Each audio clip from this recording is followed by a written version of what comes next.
Programa recreativo de producción nacional con elementos de lenguaje, salud, sexo y violencia que solo bajo la supervisión de padres, madres, representantes o responsables es apto para niños, niñas y adolescentes.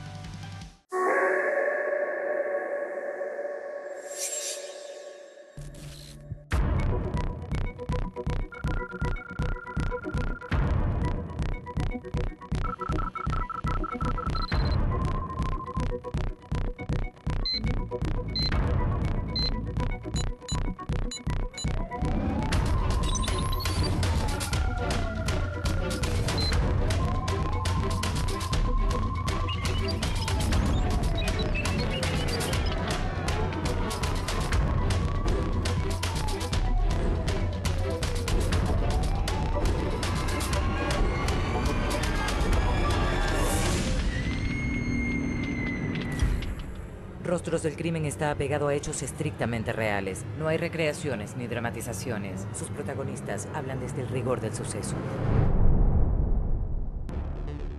El venezolano vive acorralado por múltiples delitos, crímenes, estafas, robos, defalco, malversaciones de fondos, hurtos, maltratos físicos y violación a los derechos humanos son algunos de los males que se apoderan del ciudadano trayendo como consecuencia un miedo perpetuo. Hoy mostraremos distintas realidades que afronta el venezolano en su día a día con la delincuencia. El gatillo alegre es aquella persona que desquita su rabia, euforia o impotencia utilizando un arma de fuego sin medir las consecuencias. Esto se ha convertido en algo común en el venezolano. Una persona descontrolada y con un arma en mano puede ocasionar una tragedia. Conozca quiénes han sido víctimas de un gatillo alegre y cuáles son las secuelas que han dejado en nuestra sociedad. Un joven cuya formación íntegra estaba dirigida hacia la protección del medio ambiente se vio cara a cara con la indolencia de un gatillo alegre. ¿Cómo se dieron los hechos? Todo pasó una noche, eso fue el 8 de enero del 2011. Mi tía quería, Carlos cumplía la semana siguiente 23 años, entonces mi tía no quería por el tema de la inseguridad que salieran a la calle, así que no, mejor se quedaran en la casa. Y Carlos invitó a unos amigos de él para la casa. Lo que quería él era celebrar su cumpleaños con sus amigos. Porque en este caso hay que resaltar que los padres, cuidando la integridad de sus hijos, más bien la señora le prohíbe que vaya a celebrar su cumpleaños en la calle. Las Palmas es una zona horrible y ahorita debe estar peor. No hay luz, o sea, los postes están todos apagados. Por ahí no pasa la policía ni por casualidad. Tú pasas por ahí a las 8 de la noche y te da miedo. Y te estoy hablando que mi tía no es que vive en un callejoncito, vive en la calle principal de La Palma. Esa noche Carlos, lamentablemente, bajó a la puerta del edificio en el sector Las Palmas a recibir a unos amigos que venían a compartir con él. Le abren la puerta para recibirlo. Entonces, bueno, aparentemente en ese momento pasó un carro, que bueno, lo describen como un carro rojo, y ellos sintieron que los iban a asaltar, que la idea era robarles el carro. Pero realmente no se bajaron del carro nunca, sacaron las armas, mi primo entró corriendo a la casa, el otro muchacho se tira al suelo y los delincuentes lo que hacen es dispararle a mi primo por la espalda. O sea, una cosa que tú no tienes pie ni cabeza, porque nunca hubo ni dame el carro. Lo que recibió fue un impacto de bala de calibre 9 milímetros, que es la que utilizó ese gatillo alegre esa noche para cortar y para truncar todos los sueños de ese joven, incluso de esa familia entera. Bárbara Madrid, una joven de 25 años, se une a las estadísticas de ser víctima de un gatillo alegre. Iban muy felices después de la fiesta, ya había despuntado el sol y llegó una pareja de motorizados que se les paró al lado. Tocó una de las ventanillas cuando ellos se pararon en un semáforo en rojo. El carro acelera un poco y vuelven a tocar la ventana del carro y bajamos el vidrio y lo que veo es la pistola que entra y evidentemente eso pasa tan rápido que a ti no te da tiempo de razonar. El piloto, asustado, decide acelerar el carro. El motorizado también acelera y dispara. Dispara sin mediar, sin pedir, sin decir bájense, sin decir denme en el carro, simplemente dispara. Y se da la fuga. Lo último que recuerdo fue haber dicho, por favor, llévenme a la clínica. Cuando Bueno, yo pierdo el conocimiento, ellos giran en la avenida Walmart de San Bernardino y se meten en la emergencia del Hospital de Clínicas Caracas. Bárbara llega sin signos vitales, los médicos logran revivirla, deciden internarla en quirófano a pesar de todos los riesgos que había. Mientras Bárbara salía de festejar, José disfrutaba de un concierto de rock. Fue en la madrugada, saliendo de un local más o menos conocido acá del este de Caracas, y por reclamarle a una persona que estaba mal estacionada, nos estaba trancando la salida. Nosotros lo estaba haciendo con otros vehículos.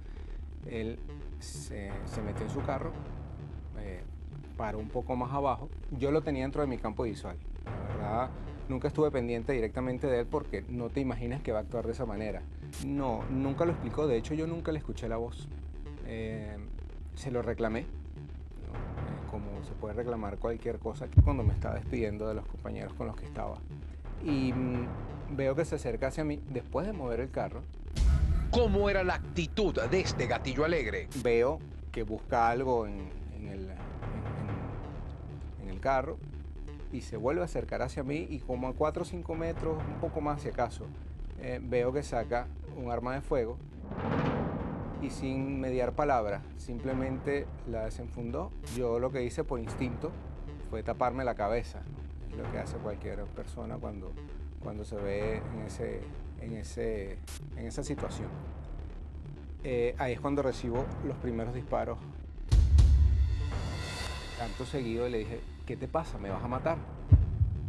Y ahí me da los otros. Yo nunca supe exactamente cuántos fueron, sino hasta después de que pude recobrar la conciencia en la clínica. La figura del gatillo alegre representa la violencia exacerbada de quien posee un arma en mano. El cantante venezolano de reggae Juan David Chacón, mejor conocido como One Shot, fue atacado por uno de ellos un 28 de febrero del 2012. Lamentablemente, One Shot se convirtió en una víctima más con este tipo de balas calibre 9 milímetros por un gatillo alegre que intentó asaltarlo una noche para quitarle su vehículo. El vocalista de reggae circulaba por Bellomonte, en la ciudad capital. Por él tratar de huir, le dispararon a mansalva y estuvo mucho tiempo en terapia intensiva con un impacto de esta bala que le llegó alojado en su cabeza. Bueno, ahora lo veo como un mal recuerdo. En realidad no me recuerdo absolutamente nada, porque yo creo que el cerebro es muy sabio en lo que tienes que recordar y lo que no. Yo borré una semana antes del suceso, no me recuerdo nada. Inmediatamente después del incidente, del accidente, pues, los médicos, los pronósticos eran, mira, olvídese de su hijo cantante, que este hombre no va a poder cantar más nunca.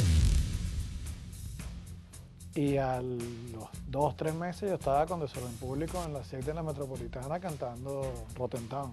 Los gatillos alegres son un peligro. Y no solo aquí en Venezuela, en el mundo entero. Pero aquí no existe control de armas. Casi que hay más armas que ciudadanos. Y las balas no están cuantificadas. Entonces, mientras esto siga así, la violencia seguirá creciendo y es muy triste. Los especialistas analizan las 3 historias y nos dan su veredicto. En el caso de José Javier, el decirle, me tienes trancando mi vehículo desde hace 1 hora y sin mediar palabras saqué la pistola y te vacié 6 tiros. O el caso de One Shot. Caminando por la calle lo fueron a atracar y sin mediar palabras, ¡pum!, un tiro de una 9 milímetros en la cabeza, o de Bárbara, en una pierna, por cualquier cosa. Y cuando te digo cualquier cosa es, me miraste cruzado. No estamos siendo educados para la paz. Estamos siendo educados para responder con violencia. Tú me empujas, yo te empujo. Si me empujaste, ¿por qué no le digo, caramba, me empujaste, te ocurre algo? No, no. Tan simple como un buenos días, un buenas tardes. Cuando empieza a acostumbrarse la gente a la violencia y en un país ocurre tanta violencia como la que tenemos en Venezuela, entonces el pasaje al acto es más rápido y sencillamente es allí cuando la gente dice, bueno, lo mataron casi que sin razón, porque no hay una racionalidad detrás de eso, simplemente hay una emotividad, un desprecio por la vida del otro, y muchas veces, habrá que decirlo, porque también tienen muy poco aprecio por su propia vida los asesinos. Para los jóvenes que salen a la calle y para los gatillos alegres que andan por ahí haciendo fechorías, no lo hagan, hermano, porque pueden dañar una vida que puede ser productiva.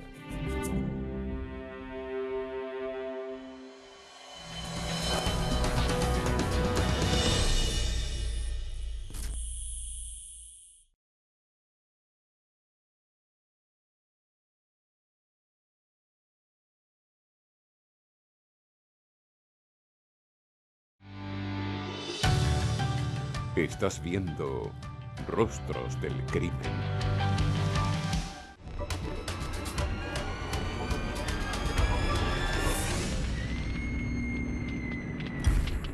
La función de las autoridades es brindarle seguridad a los ciudadanos. Pero los ciudadanos confían en sus cuerpos policiales. Es bastante delicado que la población vea al policía como su enemigo. Las siguientes historias muestran la realidad que viven muchos venezolanos al ser víctimas del abuso policial. Para nuestros investigadores, la ciudadanía no confía en sus autoridades. Nuestra primera historia, representada por Ana María Castro, es la realidad que viven muchos venezolanos al ser víctimas de abuso policial. Si no te ayuda quien debe de hacerlo, entonces, hoy por hoy, ¿quién se supone que cuida a este país y a los ciudadanos? Sí tengo un proyectil interno, el proyectil que tengo alojado en todo el fémur derecho, de la pierna derecha, no lo pudieron sacar. Hoy por hoy no lo pueden sacar a menos de que me partan el fémur completo, sí, que sería aún mucho más doloroso.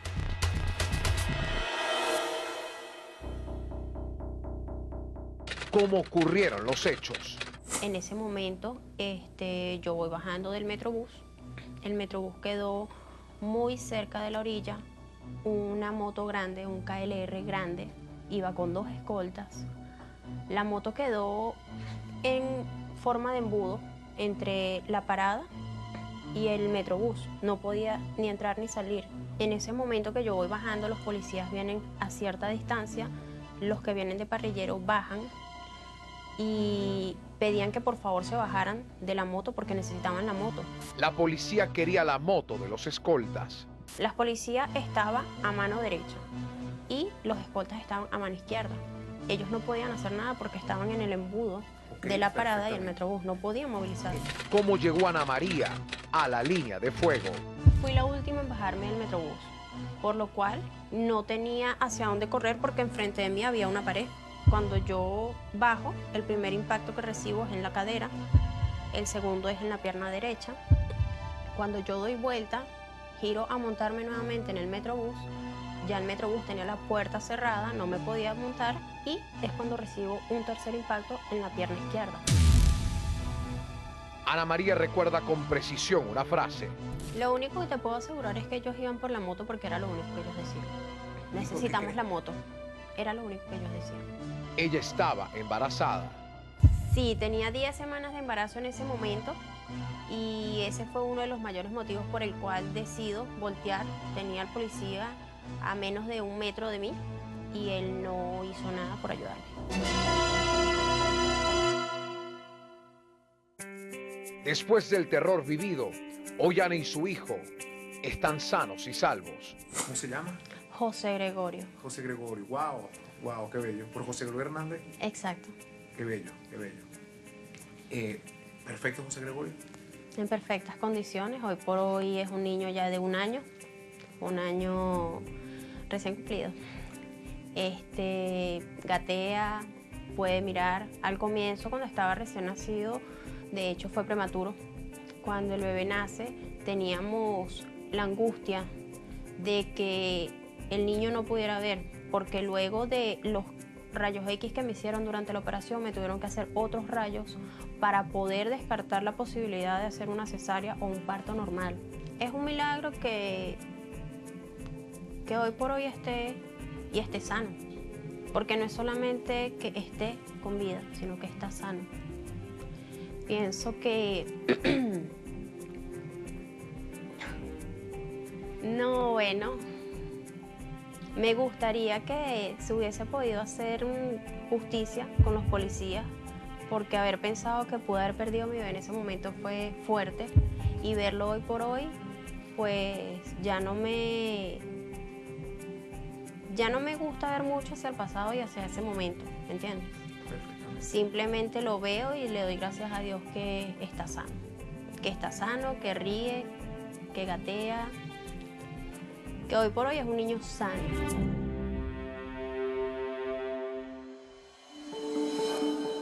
Internacionalmente hubo una imagen que dio la vuelta al mundo. Un hecho que fue repudiado y puso en evidencia el abuso de algunos cuerpos de seguridad ante los ciudadanos. Su protagonista, Elinor Montes, nos recuerda el caso. Bueno, el 27 de febrero de 2004 había una marcha que tenía como destino el Hotel Caracas Hilton, donde está el grupo de los 15, para entregar un documento denunciando las triquiñuelas del CNE para retardar el referéndum revocatorio presidencial. Las agresiones fueron marcas que acompañaron a Elinor en esta protesta. Cuando yo me acerco al cordón a decirles que nos dejen pasar, que tenemos un permiso y que tenemos derecho a hacerlo, sale o sea, me adelantan los escudos hacia la cara y yo los repelo con las manos porque me iban a dar con ellos en la cara. En ese momento que yo hago este gesto, sale una funcionaria de la Guardia Nacional y me agarra por el cabello, me lanza al suelo, yo me incorporo, lo vuelve a hacer otra vez. En esta segunda oportunidad todos me rodean y me dan con los pies, con los bastones que tienen. Luego me levantan, o me levanto yo, la verdad no recuerdo ya, y a medida que me fueron sacando, me fueron arrancando el cabello de raíz. Me acuerdo que estoy en la marcha con mi papá y volteo y veo la cantidad de humo y trato de, y decido ir a buscar a mi papá porque me imaginé como en efecto fue que estaba allí buscándome. Y a medida que iba caminando, iba sintiendo cómo me iban lanzando las bombas lacrimógenas a los tobillos. ¿Cuál fue el sentimiento hacia sus agresores? Cuando un funcionario agrede a un ciudadano, ¿es esa la sociedad que se quiere? Porque hoy es él el que agrede, pero mañana él puede ser el agredido o peor aún su familia. Entonces yo pienso que uno tiene que actuar siempre con corrección, porque ellos son funcionarios públicos que tienen un juramento que es defender la Constitución y la ley. Ella como víctima pudo contarlo. Nuestros anteriores casos, sus dolientes, lo hacen. Las secuelas de la violencia marcan para siempre. Nuestros investigadores también nos comparten su preocupación en cuanto a esta temática. Mira, a mí me preocupa que la profesión policial sea tan rechazada y esté tan deprimida. Me preocupa que la sociedad vea con miedo y con tanto rechazo al funcionario policial, sobre todo porque es el funcionario policial el que debe cuidarlos. Personalmente a mí me preocupa mucho la función actual de las policías. Creo que todo eso se ha desviado, primero por el déficit de funcionarios que tenemos en el país y segundo porque creo que se ha tratado de darle solución a una sociedad en un país donde tenemos una alta criminalidad. Me preocupa de la Venezuela de hoy que el delito resulta más violento que en los años pasados. Me preocupa en esta Venezuela que haya aparecido el delito por hambre. Y me preocupa de esta Venezuela que haya aparecido el delito amateur, no profesional. Ese que ejecutan los ciudadanos sin aparente necesidad.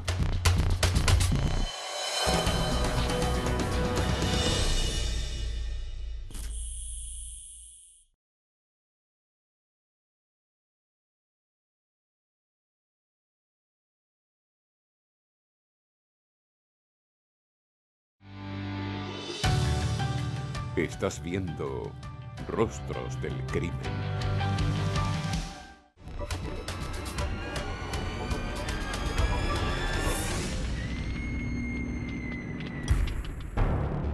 En Venezuela Venezuela, el delito del secuestro se ha ido incrementando con el paso de los años. Apoderarse de una persona para exigir un rescate se ha convertido en una pesadilla para el venezolano.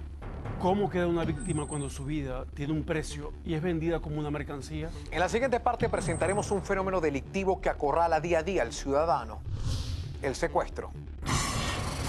En pleno siglo XXI, el secuestro en Venezuela se desbordó.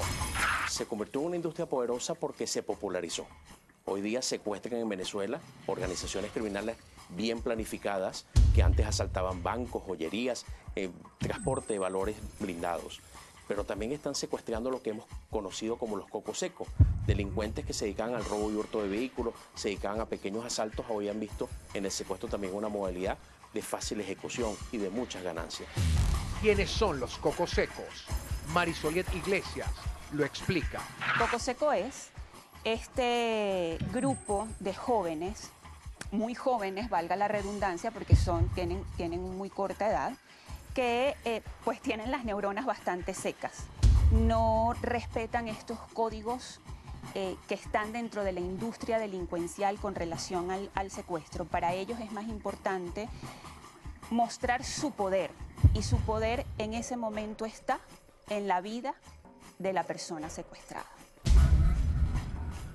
Lo que no sucede hoy en día es con estas bandas de coco seco que están saliendo a la luz pública, que simplemente a una persona, porque la vean que se está desplazando en un vehículo, una camioneta Toyota, por ponerte un ejemplo, ya esa es una víctima potencial para ser atacada. Marisoliet Iglesias nos trae la impactante historia del secuestro de Germán García Bellutini. Pasan muchas cosas y muchas recurrentes. El encierro en particular mío fue en una habitación de unos alrededor de 3 metros por 2 metros cuadrados. Abría las manos, evidentemente estoy tocando las paredes, levantaba un poco la mano, estaba tocando el techo. Yo no vi la luz del sol durante ese 11 meses y medio. No había ventanas. Ninguna persona conversó conmigo durante ese tiempo. Porque las bandas tienen el poder adquisitivo de comprar, alquilar apartamentos en las ciudades donde cometen los delitos y hasta de construir búnkeres subterráneos. A Germán no le tocó estar en un búnker, pero sí en un apartamento en Caracas. Sin embargo, las investigaciones de la policía científica siempre arrojaron que él podía estar en el interior del país. Eso también te habla pues de toda la maquinaria que estas bandas tienen, porque lograban distraer las averiguaciones, las triangulaciones de llamadas, las triangulaciones tecnológicas. Por más de 11 meses solo tuvo una Biblia como guía. Yo siempre tuve una educación católica, siempre fui una persona creyente.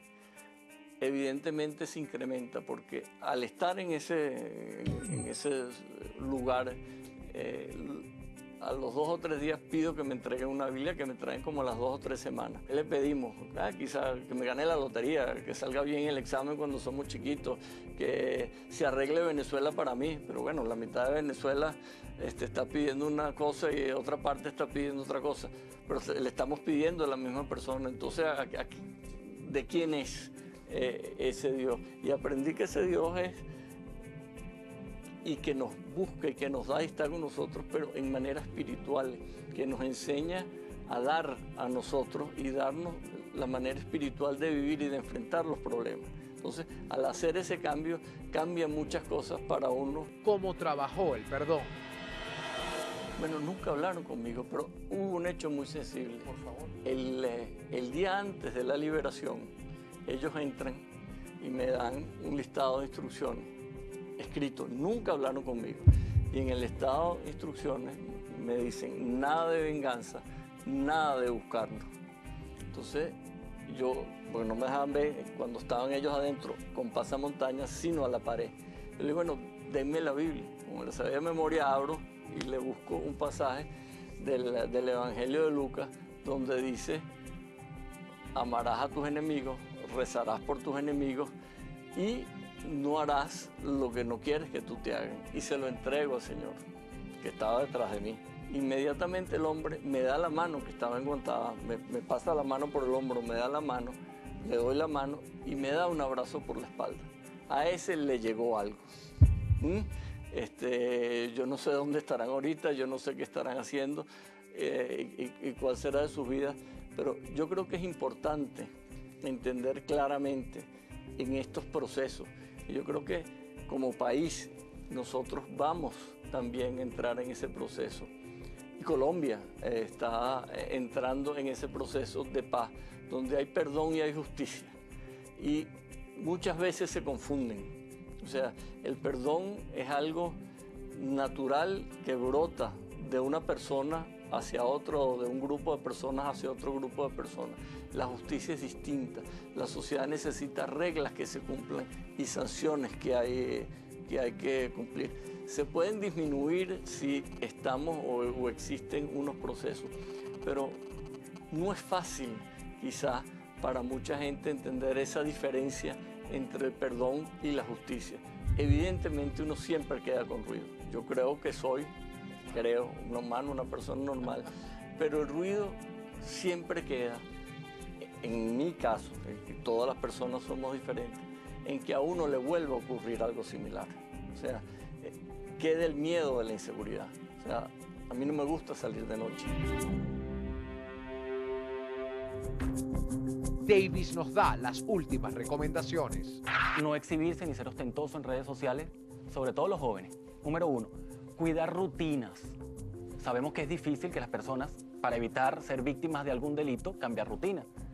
Pero hay que hacerlo. O sea, todo es difícil, pero no imposible. Si ves a personas con actitud sospechosa, enseguida tienes que alejarte. No circular a altas horas de la noche por zonas específicas de su vivienda. O circular a en autopistas en altas horas de la noche. Eso también es peligroso. Un tip interesantísimo para comerciantes y empresarios. Hay que cuidar muchísimo a la persona que se va a emplear para trabajar con uno. Y hay que hacer un seguimiento exhaustivo de quién es la persona, qué hace, qué ha hecho, si tiene algún tipo de registro o algún antecedente. Y más importante aún, si esa persona es despedida, hay que hacerle un seguimiento. Yo quiero dirigirme directamente a los jóvenes, que son ahorita como la pieza clave del secuestro en este país. Y es que los jóvenes quieren vivir una vida bajo el riesgo. O sea, no les interesa, no miden el peligro. Y creo que lo más importante ahorita es tener la cultura de prevención. Es decirle al joven, ojo, cuidado, que la calle es peligrosa, aunque no lo piense de esa manera. A mí me gustaría concluir, para los venezolanos que nos están viendo hoy en la casa, que deben ser muchos, porque ahora la noche termina muy temprano para el venezolano, producto del secuestro. Que el secuestro nos ha dejado un dolor que no hemos podido superar, un dolor que forma parte ya de nuestros sentimientos y de nuestros miedos.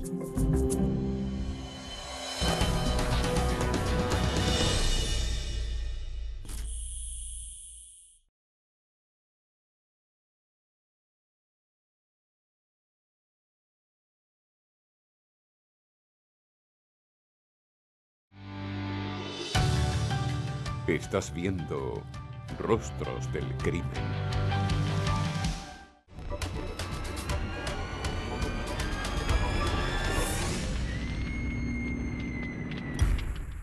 Muchos han pagado una condena por un delito que no cometieron. Y en Venezuela esto se repite más de lo que usted se imagina. Pero después de recuperar su libertad, ¿pueden estas personas reinsertarse en la sociedad? Descubra junto a nosotros el calvario de ser inocente y vivir tras las rejas. A nuestros investigadores les llegó el caso de Jorge Briceño, una impactante historia que refleja mucha injusticia. Bueno, era un muchacho que vivía en la parroquia del Valle, practicaba bivaque, cosas normales muchachos, pues, deporte, trabajaba en el mercado de coches. ¿Haciendo qué? Ahí era carretillero y me ganaba mi vida, pues, humildemente, pues. Esa era la meta, pues, llegar y formar una familia, tener a mi esposa, porque inclusive a esa edad, ya a los 19 años, ya tenía a mi novia y tuvimos juntos y ella está embarazada, pues, en ese momento, pues. Cuando las autoridades comienzan a investigar el hecho, determinan que el culpable fue un sujeto de apodo El Tío. El Tío era un maleante del sector que para ese momento era amigo de Jorge. Jorge tenía 19 años, Jorge no era delincuente, pero bueno, se hizo amigo lamentablemente de esta persona, a pesar de, pues, de las advertencias de sus familiares. Estando allí en el mercado de por mayor de coche, hice una amistad con una cierta persona, la cual mis hermanos me alertaron, pues, de que la mala compañía corrompe los buenos hábitos. Y entonces, como era un muchacho, no hice caso y seguí con esa junta. Entonces el muchacho se mete en un problema, el cual el muchacho es llevado, es capturado, y entonces fui inculpado con él. ¿Inculpado de qué? De homicidio. Cuando lo detienen, lo presentan, lo privan de su libertad y le asignan como sitio de reclusión el Rodeo. Allí es cuando se enfrenta por primera vez, pues, a este infierno que representa la cárcel. Aquí él tiene que aprender a vivir, a reaprender a vivir, para poder pues sobrevivir a esas situaciones, porque el mandamiento intramuros es o es esa persona o soy yo. No, jamás tenía nada que ver con eso, era inocente de eso, pero lamentablemente mucho, fui llevado a PTJ, ¿sabes? Me golpearon como en aquel tiempo, sí, como un delincuente común, como, bueno, imagínate, me estaban inculpando de ese homicidio, yo les gritaba que era inocente, inclusive me torturaron en el sentido de que me guindaron en una cosa que le dicen señorita, ¿verdad? Y bueno, eso para mí fue una cosa tremenda porque nunca había vivido eso. Pagamos juntos por pecadores y bueno, a raíz de eso tenía una novia, perdí mi novia. Mis familiares me dieron la espalda, mis amigos me dieron la espalda, muchas personas me dieron la espalda. Solamente hubo una persona que me dio fuerza, pues. José Argenis Sánchez sí pagó por un crimen que cometió. Ahora, en conjunto con organizaciones sin fines de lucro, busca la manera de reinsertar a expresidiarios en la sociedad. Esa misma pregunta me la hacía yo en la cárcel del Rodeo, porque había muchas personas que salían y volvían a entrar. Y yo decía, oye, pero ¿por qué reinciden? ¿Qué pasa? ¿Qué sucede? Y entonces cuando yo me les acercaba a ellos, el problema, pues muchas veces la familia, directa o indirectamente, rechaza a la persona cuando sale de una prisión. La sociedad te estigmatiza, te señala. Los empresarios difícilmente te abren las puertas de sus empresas para darte una oportunidad de un empleo después de conocer tus antecedentes penales. Y yo siempre he visto eso, que es como que si te empujaran nuevamente a delinquir, como diciéndote, aquí no te queremos. Esta realidad la corrobora Jorge con su historia. Fue duro para la calle porque el saber de que era una persona que había estado privado de libertad, o sea, un exconvicto. Me cerraban las puertas, no me daban empleo. No me daban empleo. Mi esposa me decía tranquilo, lavaba carro para poder sobrevivir, para poder llevar el alimento a mi casa. Muchas personas que había conocido dentro de aquel lugar me querían llevar a asistir a la delincuencia. Mi esposa me decía, resiste, resiste. Mi esposa me daba, bueno, me ayudaba en cuanto a esto, me aconsejaba mucho. No seas un monstruo. Porque cuando yo salí de la prisión, salí lleno de mucha ira, mucho odio. Porque yo decía, y se lo di a mi esposa una vez, ahora sí voy a ir con ganas. Pero mi esposa me decía, no, porque eso es lo que quiere la gente, que tú seas un monstruo y no puedes ser un monstruo. También para el abogado especialista en derechos humanos Carlos Nieto, la cantidad de personas presas siendo inocentes son considerables. Hay muchísimas personas detenidas sin haber cometido ningún delito porque estaban en el lugar equivocado, en el momento equivocado, pasaron por la calle que no tenían que pasar en el momento que no era y están involucradas en delitos. Y yo conozco muchos casos, personas que transcurren 2, 3, 4 años esperando que se inicie un juicio, pero que han vivido el horror de 4 años viviendo dentro de una cárcel y 4 años después llega un juez, te sigue un proceso y te dice, no, discúlpeme, yo me equivoqué, váyase por su casa, aquí no ha pasado nada. Debería haber responsabilidad del Estado, debería haber indemnización a estas personas que les es violado su derecho de esa manera. Y de hecho, la ley te da el beneficio de que puedas demandar al Estado pidiendo que te restituyan de eso. La palabra de Dios y el amor de una mujer lograron sanar el dolor de un joven preso bajo la injusticia. María Elena se convierte en un pilar fundamental para Jorge y ese amor sobrevive a 2 traslados que le hicieron a Jorge, porque del rodeo a Jorge lo trasladan para La Planta y posteriormente lo trasladan para Yare. A raíz de esta relación nació mi hija, que Dios me la bendiga, se llama Gaudi Daimar. Y ella nació en esta relación y gracias a Dios que Dios me dio el privilegio de estar aquí nuevamente en la calle y compartir con mi esposa y compartir con mi hija. Ya venía con un estigma y venía con el rechazo de la sociedad por ser un exconvicto, lamentablemente. Entonces aquí tuvo que reinventarse de nuevo, reaprender a vivir y tratar de sanar, gracias a María Elena, ese odio que tenía por haber perdido 8 años de su vida. Y de mis amigos, mis nuevos amigos, porque los amigos son los que están contigo en las buenas y en las malas. Veo la vida súper especial. Cada día que me levanto, veo a mis hijos. A pesar de las cosas que pasen, pero veo a mis hijos, cada día lucho más por mis hijos.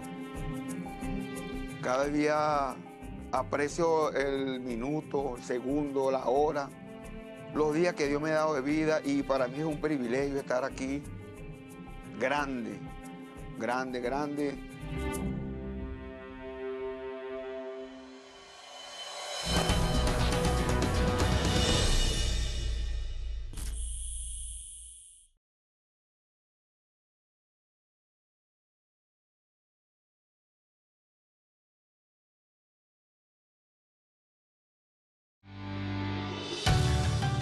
Estás viendo Rostros del Crimen.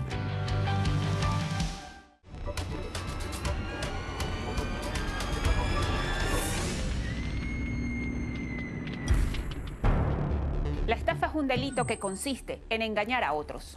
Dinero, viviendas, bienes materiales son los elementos que motivan a estos criminales a cometer sus fechorías. Un delito que se incrementa con perfiles cada vez más desarrollados. Cada uno de estos embaucadores utiliza artimañas para seducir a sus víctimas. Veamos un caso de los más emblemáticos ocurridos en el país. Ese es un personaje que se hacía llamar el hijo de Alá, Alá Altamili. Este ciudadano, bueno, utilizando el ARTIC, el engaño, ingresó a Venezuela con opulencias falsas, donde pudo engañar a gran parte del empresariado, entre ellos joyeros, sastres, banqueros, porque el estafador es una persona que tiene una condición de inteligencia superior a la de cualquier persona. Es decir, te puede envolver dentro de sus engaños y para inducirte al error, y de ello toma un provecho. Y eso configura estafa. Es que se introdujo en Venezuela por vía del afecto. Recuerda que el árabe era un comerciante que llegaba a las casas venezolanas. En Caracas, los árabes tenían sus comercios en Catia y en San Martín. Y los manteles de tu casa venían del comercio de los árabes. Las ollas donde tú comías venían por los árabes y venían fiadas, lo que se llama fiado. Tú podías no tener dinero para pagarle una semana y el árabe comprendía eso. Nosotros los venezolanos conocimos la generosidad a través del árabe. Hablaba no sé cuántos idiomas, inglés, francés, alemán, árabe, había estudiado en Harvard. Entonces, ese poder de seducción a la gente inocente la cautiva. Y yo creo que los grandes criminales han sido unos grandes seductores. El afecto fue la clave para que un jeque cometiera sus fechorías en uno de los países más prósperos de la época, Venezuela. Pero ¿cómo llegó al país? Llegó en un vuelo privado, está suministrado por X personas, ¿verdad? Llegó con un harén de mujeres, llegó en limusina, un harén de mujeres que después se descubrió que eran totalmente criollas, eran más criollas que la arepa. ¿Okay? Se presentó en el Hotel Tamanaco. En el Hotel Tamanaco exigió la mejor habitación y este ciudadano le otorgaron la habitación presidencial, la suite presidencial. Eran chicas, lo que llaman chicas de la mala vida, disfrazadas de árabes. A estas jóvenes se les prohibió hablar, porque si hablaban se delataban con el acento venezolano. Ellas guardaron silencio hasta que él cometía sus fechorías. ¿Y cuáles fueron sus artimañas para estafar? Él conoce a un empresario venezolano de apellido Mezquita, un empresario del oro del estado Bolívar, lo conoce en Aruba. Este empresario, junto con otros, sabiendo que Venezuela estaba en una crisis en sus puertas y ellos no querían ver naufragar sus economías, lo invitan a Venezuela para que haga sus grandes inversiones en el país.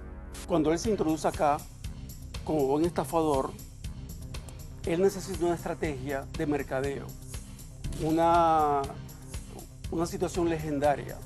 Y lo que él encuentra es emitir un cheque con una firma defectuosa. La persona te entrega el cheque, te envuelve, dice que no te preocupes, yo soy tu amigo, se hace amigo tuyo, te estudia, te entrega el cheque, tú confiado lo aceptas, le entregas lo que le quieres, el negocio que estés haciendo y posteriormente resulta que el cheque no tiene fondo. Él sabía que le iban a devolver el cheque. En efecto, eso ocurrió. Cuando le devuelven el cheque, el jeque se asombra y paga ese monto en efectivo, sacando de sus maletines la suma indicada en ese cheque. Esto le hizo ganar la confianza de los empresarios venezolanos y cayeron como cautos ante esta estrategia del jeque. Supongamos que tú compras un vehículo, ¿verdad? Te compran un vehículo, te pagan con un cheque, efectivamente tú conformas el cheque, depositas el cheque está en la cuenta, ya está efectivo el dinero, entregas el vehículo, pero resulta que esa no era la persona que era titular de esa cuenta, sino que con complicidad interna del banco no se cobraron el cheque. Cuando el titular de la cuenta o sus herederos, en caso de una persona ya muerta, se dan cuenta, frustran ese pago. Entonces tú ves que el banco bloquea y lamentablemente ha sido víctima de una estafa. Él se fue a la Francia, me imagino que tus amigos de la televisión, tu teleaudiencia, algunos se recordarán, la Francia era el centro del oro. Ahí tú comprabas cualquier pieza, la mandabas a hacer, te hacías una copia, lo que sea. Él se fue a comprar oro y dio un cheque por $148.000. Y se llevó el oro, o sea, se llevó las prendas y después el cheque era falso, el cheque rebotó. Wow. El jeque sin fondo del año 1982 se convirtió en un personaje de leyenda urbana, porque además se le hizo un unitario en RCTV, protagonizado por Carlos Olivier. Los Melódicos, esa gran orquesta, le hizo un LP, lo que llaman long play de aquella época, cuya portada fue Manolo Monterrey vestido de jeque. Y el disfraz para la época más popular fue el jeque. También se han dado los casos de la suplantación de identidad, donde las personas sustraen cheques a otras personas, puede ser personas fallecidas, ¿okay? Elaboran los cheques con complicidad interna. El jeque, un personaje que marcó a la Venezuela saudita, un estafador de talla internacional que vino a hacer de las suyas al país de los vivos. Recuerda que aquí en Venezuela hay un dicho que lo usan mucho los bodegueros y las tiendas pequeñas de las ciudades. Hoy no se fía, mañana sí. Es un poco, lo sustituyó el jeque cuando empezamos a ver los cartelitos que decían no se aceptan cheques ni jeques, porque el jeque entonces pasó a ser esa estela de esplendor que tenía el jeque, él se la quitó, él se la robó. De esta manera los invitamos a que interactúen con nosotros con nuestra etiqueta #RostrosDLC, las cuentas en Instagram y Twitter, @RostrosDLC. Mi cuenta personal en Twitter es @LuisOlavarrieta, en Instagram @LavarrietaLuis, la cuenta de nuestro canal en todas sus plataformas digitales, @Tele20TV. Nosotros también estamos activos en ellas, @Yabanero, @Isoliet, Davis Ramírez. Si quieres conocer detalles de este programa y otras noticias de interés, los invitamos a cliquear www.caraotadigital.net. Seguimos la próxima semana, Venezuela, cuando nuevamente nos sentemos frente a frente con los rostros del crimen.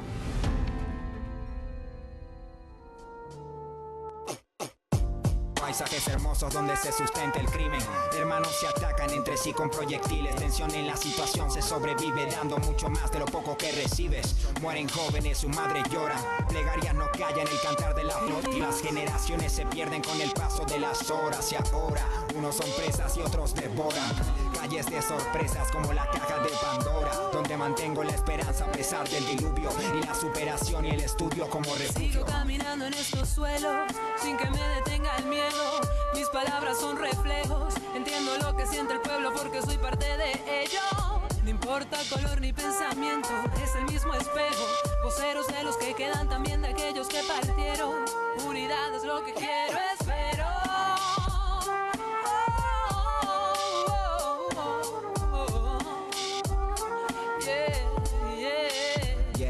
Yeah. Subjetivo quien produce. Proverso, Valeria Áñez.